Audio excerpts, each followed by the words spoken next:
Hindenburg की report ने एक बार फिर देश में तहलका मचा दिया है। एक बार फिर मोदी सरकार निशाने पर है, क्योंकि इस बार निशाने पर देश के टॉप उद्योगपति गौतम अडानी ही नहीं बल्कि शेयर बाजार पर नजर रखने वाली संस्था सेबी भी आ गई है। जानकार तो ये भी दावा कर रहे हैं कि इस बार हुआ यह खुलासा 2023 में अडानी ग्रुप पर हुए खुलासे से भी बड़ा खुलासा है। और इस खुलासे के बाद विपक्ष ने एक बार फिर मोदी सरकार को घेर लिया है। तो अब क्या करेगी सरकार? क्या संसद स्थगित करने के पीछे का एक कारण यह भी था?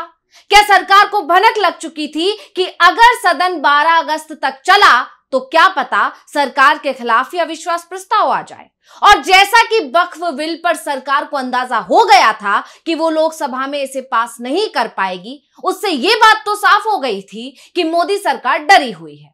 विपक्ष मौका मिलते ही अविश्वास प्रस्ताव लाएगा और गठबंधन दलों में से किसी एक ने भी पाला बदल लिया तो सरकार गिरना तय समझिए।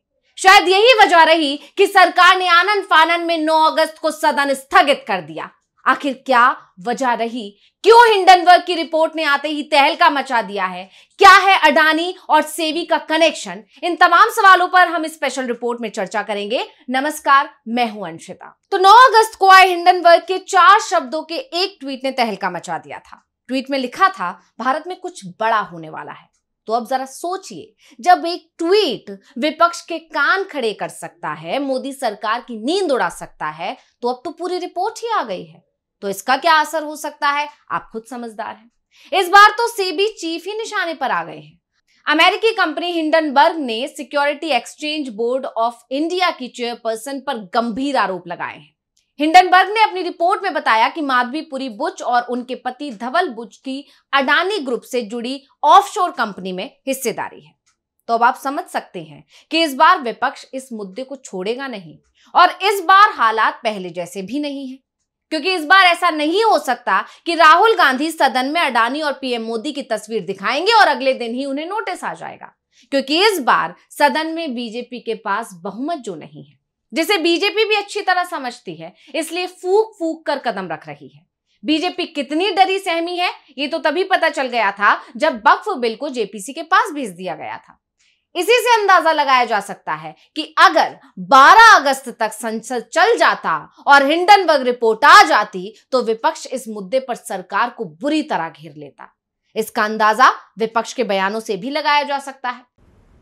और इसलिए अब ये जो मामला सामने आया है, सेबी अध्यक्ष की सारी जांच बेबुनियाद है, निराधार है, और अडानी के किसी भी मामले की जांच में दी गई उसकी कही गई बात और रिपोर्ट का कोई मतलब नहीं है जो सुप्रीम कोर्ट में उन्होंने दाखिल किया है।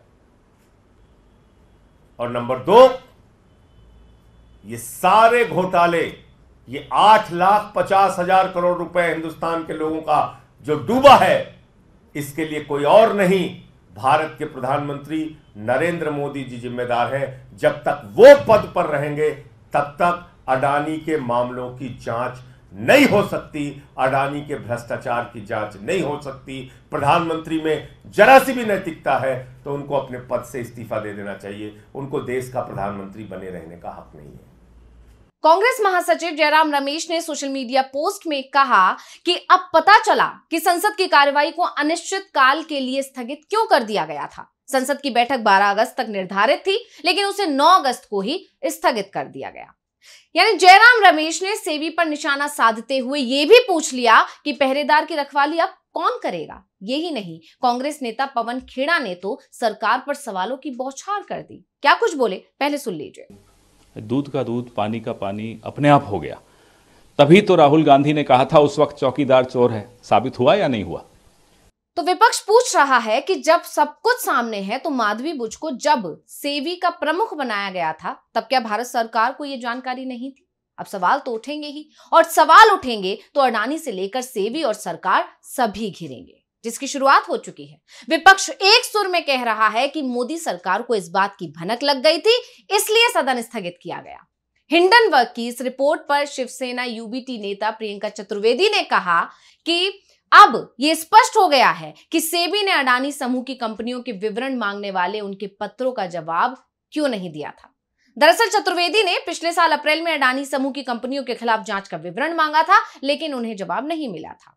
यहां तक कि सांसद महुआ मोइत्रा को तो अडानी पर सवाल पूछना इतना भारी पड़ा था कि उनकी संसद सदस्यता ही चली गई थी। लेकिन अब विपक्ष शांत नहीं बैठेगा, क्योंकि इस बार तो संसद में संख्या बल भी है, जो बात बीजेपी जानती है। अब क्योंकि हिंडनबर्ग ने सेबी प्रमुख पर ही सवाल उठा दिए हैं, तो सवाल यह है कि अब मामले की जांच कौन करेगा, क्योंकि जिसे अडानी के घोटाले की जांच करनी थी, असल में तो वो खुद ही इस मामले में लिप्त थे। शायद यही वजह रही कि जांच के नाम पर सिर्फ बहलाया जा रहा था। जून 2024 में सेबी ने कहा था कि हिंडनबर्ग रिसर्च ने अडानी समूह पर अपने निष्कर्षों को न्यूयॉर्क स्थित हेज फंड मैनेजर के साथ साझा किया था और उसे इस जानकारी के साथ व्यापार करने की अनुमति दी थी। सेबी ने अडानी समूह के लेन देन की जांच शुरू की थी, लेकिन जांच ज्यादा आगे नहीं बढ़ सकी। हिंडनबर्ग के शोध ने रिपोर्ट साझा करने के सेबी के दावों को खारिज कर दिया और कहा था कि भारत में भ्रष्टाचार पर सवाल उठाने वाली सभी शक्तिशाली संस्थाओं को चुप करने की कोशिश की जा रही है। अब जरा ये जान लेते हैं कि हिंडनबर्ग ने अपनी नई रिपोर्ट में क्या कहा है।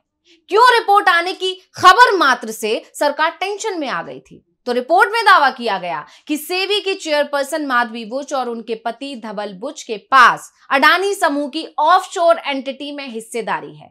विसल ब्लोअर दस्तावेजों के आधार पर दावा किया है कि ये संस्थाएं गौतम के बड़े भाई विनोद अडानी की तरफ से रुपयों की हेराफेरी करने के लिए इस्तेमाल किए जाने वाले नेटवर्क का हिस्सा थी। रिपोर्ट के अनुसार अप्रैल 2017 से मार्च 2022 तक बुच की अगोरा पार्टनर्स नाम की एक ऑफशोर सिंगापुर की कंसल्टिंग फर्म में 100% हिस्सेदारी थी। 16 मार्च 2022 की सेबी चेयरपर्सन के रूप में उनकी नियुक्ति के 2 सप्ताह बाद उन्होंने चुपचाप अपने पति को शेयर ट्रांसफर कर दिए। रिपोर्ट में आगे कहा गया है कि अडानी समूह के खिलाफ जांच करने में सेबी की निष्पक्षता संभावित हितों के टकराव के कारण संदिग्ध है। तो अब जरा सोचिए कि जब हिंडनबर्ग की रिपोर्ट में अडानी पर आरोप लगे थे, तब सरकार की फजीहत हो गई थी, तो इस बार तो सेबी प्रमुख का ही नाम आ गया है। तो सरकार का क्या हाल होगा? कैसे सरकार इस मुसीबत से निकलेगी? और अगर ये रिपोर्ट सही साबित हुई तो परतें खुलेंगी और पता चलेगा कि आखिर इस घोटाले की जड़ें कहां कहां तक फैली हुई हैं, कौन कौन है जो इसमें शामिल है। क्योंकि सोचने वाली बात तो है कि अडानी महाघोटाले की जांच जिस सेबी को दी गई, उसकी चीफ माधवी बुच खुद भी अडानी महाघोटाले में शामिल हैं। मतलब घोटाले की जांच करने वाला ही घोटाले में शामिल है। इसलिए अब विपक्ष आरोप लगा रहा है कि पीएम मोदी ने जांच के नाम पर अपने परम मित्र को बचाने की साजिश रची है। इसलिए विपक्ष ने एक बार फिर जेपीसी जांच की मांग को तेज कर दिया है। विपक्ष का कहना है कि इस महाघोटाले की सही जांच सिर्फ जेपीसी से हो सकती है, लेकिन मोदी सरकार जेपीसी बनाने को तैयार नहीं है। लेकिन यह भी बात है कि इस बार विपक्ष छोड़ेगा नहीं। तो आपको क्या लगता है, क्या सरकार जेपीसी जांच के लिए राजी हो जाएगी? हमें कमेंट करके अपनी राय जरूर दीजिए और ये रिपोर्ट अब और कितना तहलका मचाएगी ये भी जरूर बताइएगा। तब तक के लिए मुझे दीजिए इजाजत। देखते रहिए डीवी लाइव। नमस्कार।